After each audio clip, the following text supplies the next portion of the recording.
Okay, section 3 capacitors, really nice and short again, but really important again. Okay, so most of the questions are on section 2 and section 3, and this is simply about the idea of energy.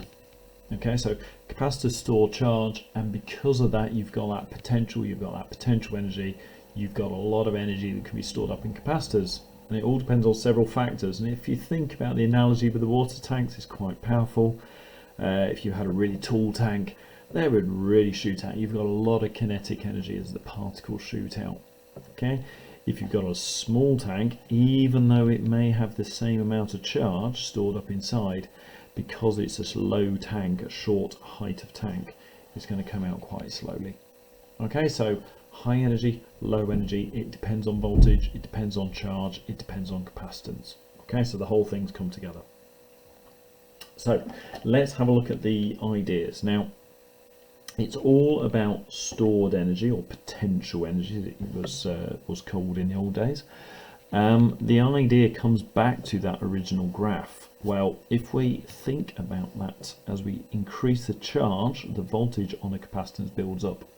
Okay, now the gradient links in with capacitance. The area underneath classically links up with energy. Okay, so how does it all come together? Well, it's you know, if we think about that energy stored, we need to think about work done. Okay, because that's how we get more charge in. So we need to think about the force moving it, we need to go on to individual charges, but there's too many charges to talk about. So we will use the other equation, which comes from, again, work we've been doing with electric fields. Work done equals the charge times by the voltage. So it links in with that ish, except it's not a constant voltage. So this is work done by a battery, this is work done by electric field. However, the electric field strength, the potential of the field changes. So as it empties, for example, if the charge comes out and it starts dropping down, then the voltage pushing it also drops down. So actually we need to be thinking about average of this. Okay, and the average is, of course, maximum value minus minimum value divided by 2. Okay, now to do it thoroughly, we need to integrate underneath, and therefore you get a fuller thing. So it's about like increasing that charge or changing that charge by a little amount, so the voltage is approximately equal. And if we do all that, we put it into a series of little bars. For those that have done the theory on calculus, you know, and we keep thinking about those fairly constant forces. We've got a little bit more potential there, but it stays roughly the same. If we add on a little bit more charge, then we add up all those, we find the area underneath. So in short, okay, we can go through theory, but let's cut to the chase. The main idea is that the energy stored inside equals half of whatever Q and V are. Okay, so the charge stored on, and V, I'm going to introduce a little symbol here, V0. Again, it's a classic symbolism, so it is the thing that everything's compared to. For us, this will be our maximum voltage. Okay, so V0 equals max PD. Okay, so most of the things that we're going to turn into is going to be whatever you set your power pack to. Now, great, nice easy definition, links in with energy in circuits anyway. However, you can't measure charge, so it's not very useful. But if we go back to our key equation, okay, if we go back to the idea that Q equals CV, then you can replace any of the letters using the other two letters, any variable with the other two variables. So instead of Q, let's put CV. Okay, so we've got CV multiplied by V. So far most useful version of the equation in practical engineering terms is half CV times by V, so it's V squared, or V0 squared. Okay, so the maximum voltage squared times by the capacitance, and then half it. It may be convenient, although it's pretty rare, to get rid of the V instead. It's unlikely you're not going to need V, but we can put in brackets here. Again, it's on the data sheets, you have all versions. is that you take that, and instead of getting rid of Q, you get rid of the V. So Q over C equals V, Q over C, and you end up with a full suite of equations for it. So half Q over C, sorry, Q squared over C. Okay, so that's also useful. Again, sometimes given the symbol Q0, meaning the maximum charge, which of course exists when you've got the maximum voltage. So again, key thinking, that's our key thing. It will make more sense when we look at discharging, okay, in the exponential patterns. However, it does give us an interesting little thing, okay, and I think that interesting little thing is that if we put circuits together, we can examine what happens to the energy, and it's not as logical as you think. So what we've got here is, if we make a fairly standard circuit, but this time we're going to actually, instead of discharge through a resistor or a bulb, we're going to discharge it onto a second capacitor. So as an example here, we're going to take 15 volts, we're going to put 15 volts worth of charge onto our main capacitor, and then we're going to see what happens to that charge when we put it connected to a second capacitor. So let's see where we go with this. If we take the basics, we want to know the original charge stored on here. Well, Q equals CV, so I'm going to call it Q naught, okay, equals 1000 micro times, and I'll keep my micro in there, times by 15, that's going to equal 15 milli. Okay, so millicoulombs.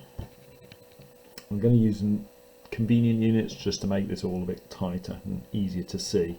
If you want to use times 10 to the minus 6, 15,000 times 10 to the minus 6, you can do, but I'm going to just use convenient units.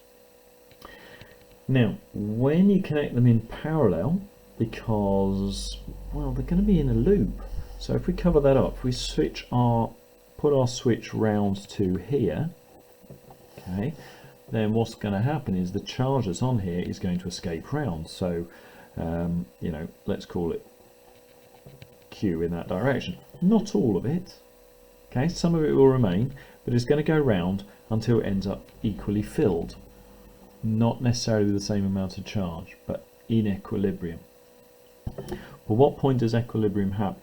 When we think about what this will do, that will fill up and the voltage will build up here as this empties, as this voltage drops.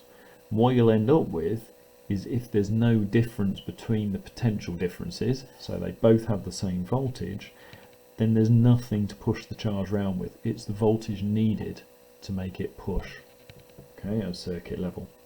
So if they have the same voltage, that by definition means they're actually in parallel. They're acting as though they're in parallel. Okay, you could connect these onto something else afterwards. So because of that, what we've got is the total capacitance is going to be C1 plus C2, which is those two added together. Okay, so 1,500 microfarads. Okay, or 1.5 millifarads if you prefer. Okay, but what we can do is we can put them together and see what happens. So if we take that charge, that's going to redistribute itself until we end up with a steady voltage. So this was at 15, assuming that had 0 at the beginning, it's going to empty and that one's going to fill until we get somewhere between 0 and 15.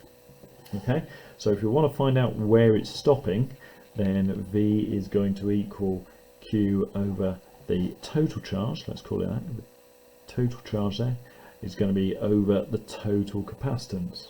Okay, in other words, C1 plus C2, just to make it really obvious. Okay, so this value in here.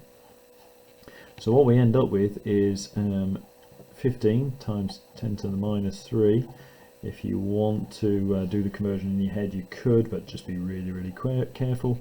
I'm going to actually put in as we do it, because in the exam you know it always goes wrong. Trust the calculator to do the work, and you'll end up with a nice round 10 volts. Okay, so thinking about it, it's ratios, isn't it? That's 1/3 of the total, 2/3 of the total. You can start to see that that would make sense. If you're trying to do it logically, the answer's got to be 5 or it's got to be 10. We've just shown it's 10.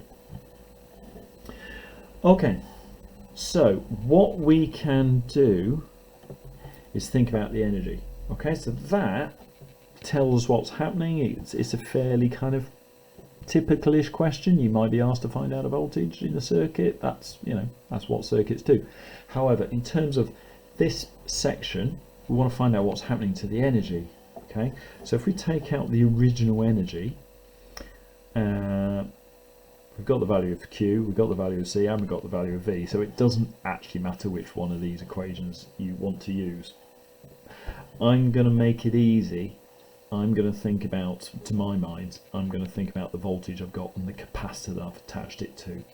So I'm going to use E equals half CV squared.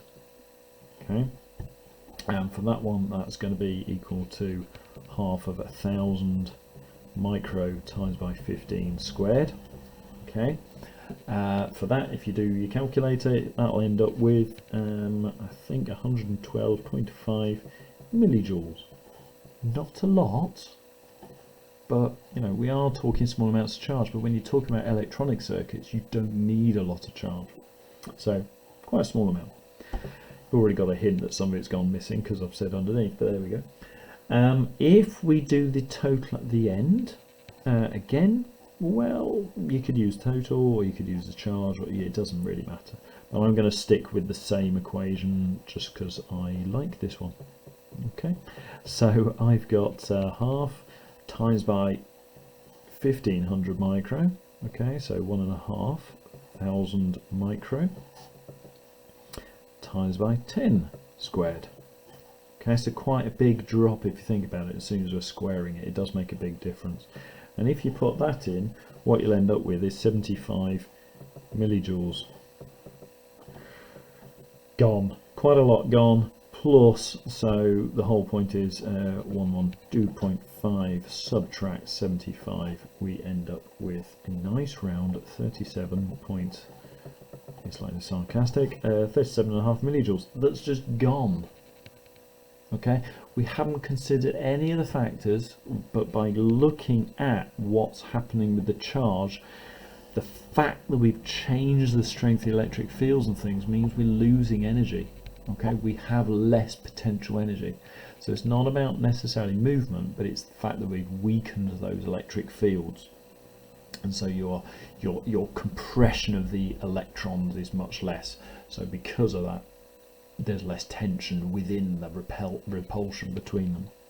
Okay, so it's basically loss of, going with the old word here, but stored energy is less of that potential, loss of that potential. Okay, why? You've got weakening of the fields. Okay, so that potential energy is lost. Excuse me, let me get it on this screen so you can see it. So loss of potential. Why? Weakening in the fields. Okay, so due to, sorry, I should put it in proper English, due to. And the reason I've done that is there's several reasons. You can work out where the other's done. What causes that energy to lose as well? Well, it will be work done against resistance.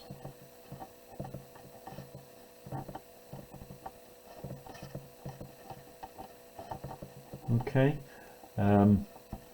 we can have other effects as well. We've got heat loss, obviously, which you know, causes heat loss in wires, and you'll find the resistors get a little bit warm as well. Sorry, the capacitors get a little bit warm as well.